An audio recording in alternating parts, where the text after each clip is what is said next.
Okay, another video. We'll get stuck into this pretty quickly. I have multiple sclerosis, along with a few other things like high-functioning autism, and as a result of the multiple sclerosis, some brain lesions and a whole bunch of other things that go wrong.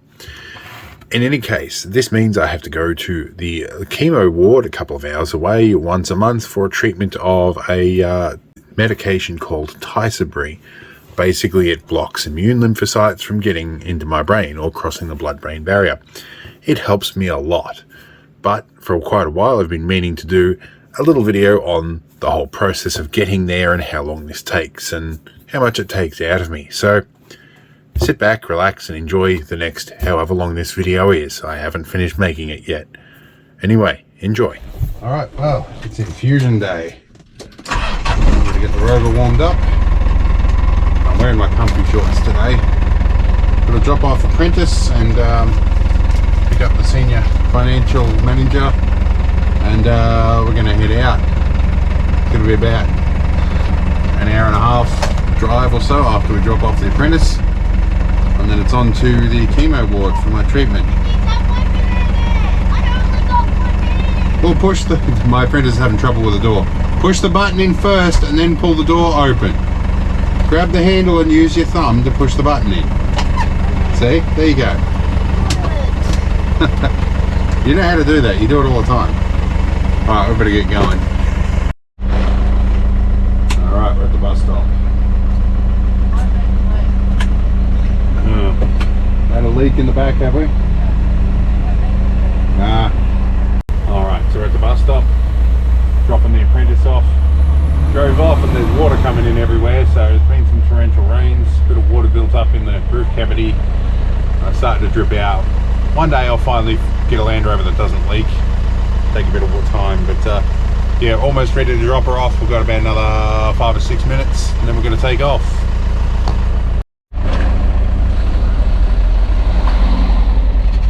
Definitely a peppermint day. Raspy in the throat, did a lot of talking yesterday. See if we've got time to get to our appointment. What time is it?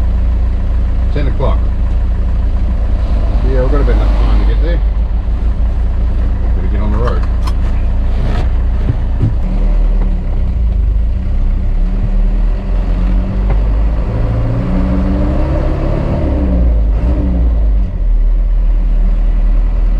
GoPro, stop recording. GoPro, stop recording. Tell it to stop recording. GoPro, stop recording.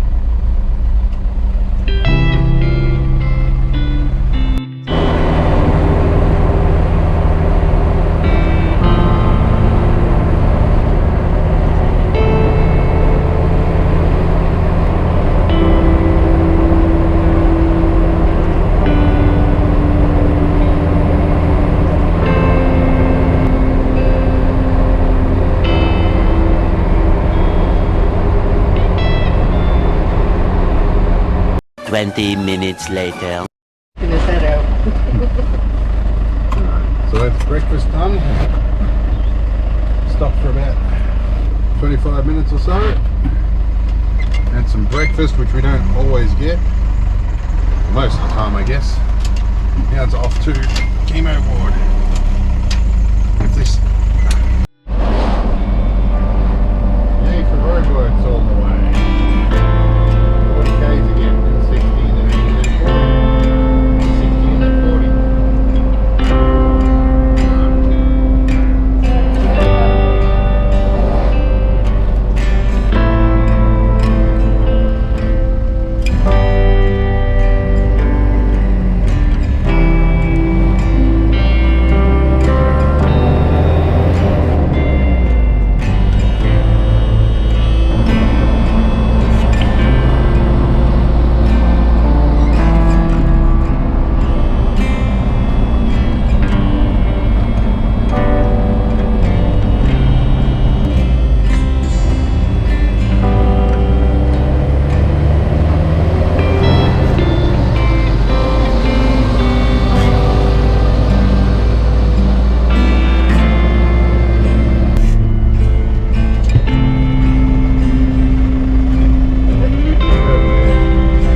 few moments later.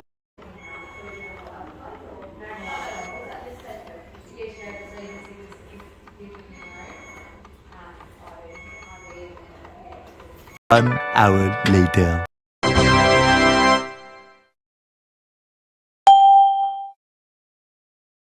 Three hours later. Alright, so I'm out of the infusion. I've got my little bandage here covering up the needle site. I didn't manage to get much video inside the ward. I'm pretty busy and I didn't get a lot of permission to do that. And I'm always looking in the middle of the screen here instead of the camera lens over here. It's a bit weird when I'm doing vloggy stuff. Any case, I've got my clearance sticker I need to stick up here along with the rest. It's been one of these a month for a while in here. So yeah, there's a couple more at home I haven't added there anyway, but it's kind of like what have I been at now? It's 1, 2, 3, 4, 5, 6, 7, 8, 9, 10, 11, 12, 13 months. And they only started doing that at the start of COVID. I had to come in here before COVID, so I've been doing this a while now. Yeah, I'm a little bit exhausted. I'm in the camper van here at the moment, so with the financial advisor, aka my wife, and yeah, we're going to find somewhere to relax, probably till dark, maybe take an evening drive home. It's not really good conditions to be camping at the moment. Pretty much most of the state is on flood watch, bar our little bit of the area. So we may end up getting stuck if we camp overnight. So we're going to have a snooze for a few hours once we're across the river. Try and avoid some roadworks on the way home. My apprentice is getting looked after for the night, so we'll be pretty good with that. And yeah, I'm waiting on the impending crash. I normally go in and do this, and because there's autism as well as multiple sclerosis and the resulting brain lesions involved here, social stuff is extremely onerous, and the wonderful nurse and the wonderful staff, they do a great job, but at the same time, it's social interactions. They do their very best to make it comfortable for me, but at the end of the day, it's still exhausting for me doing social stuff, as well as I get white coat syndrome. I don't like being in the hospital. My blood pressure goes through the roof and my muscles tense up and they have a hard time getting the needle in. The nurse this time was pretty expert, was straight in before I knew what to go do. But I talk to them too. I tell them what's going on. So they kind of know what they're in for when they get me. I'm not sure where we're going to go or what we're going to do, but this is a whole day endeavor. I started at about 6:30, 7 o'clock this morning, where I had to wake up. Had to get the apprentice ready for school. I had to drop her off, organise the vehicle, pack everything, wait for the missus to get ready. Then we've got to leave town, and then in this thing, it's about a 2-hour drive, and then we go and do the infusion, which is about an hour for the actual infusion. That's about an hour to an hour and a half by the time they get around to mixing that up, and so I'm on a flush beforehand, and then it's usually about a half hour or so flush afterwards. I've been getting this long enough with no side effects that I can sign myself out now. They don't make me wait for the mandatory hour. I used to go and hide out in the ambulance in the car park next to the hospital after signing myself out against medical advice, and I'd hang around there for an hour in much more comfortable surrounds just in case anything would go wrong. Those seats are very comfortable, but they still don't fit me. They do get uncomfortable after a while, so I'm exhausted. I'm going to crash out. So we're going to find somewhere quiet. We're at a servo at the moment, so stopping in for the toilets. Anyway, I'll find somewhere to stop. 2 hours later. Alright, so we stopped off at a scenic spot. Most of the dams around here are all chock-a-block full at the moment, and I don't think I've ever seen this thing with 3 gates open. They did at one point open all of these gates up, and that little green shed down there is a little hydro turbine. They wiped that out because the last gate here actually vents straight down there. They don't normally open that gate. I put the drone up. I got some limited footage of that. You'll see a little montage. I gotta go and find where my wife's at. She's gone off exploring. And also, yeah, you can't jump this one anymore. They installed cameras and stuff. They definitely don't want people falling off it. The cameras also are good for monitoring. But yeah, I think at some point I've done a tour. I've been inside this at one point with a tour. But yeah, interesting stuff, and I'm going to get out of the rain.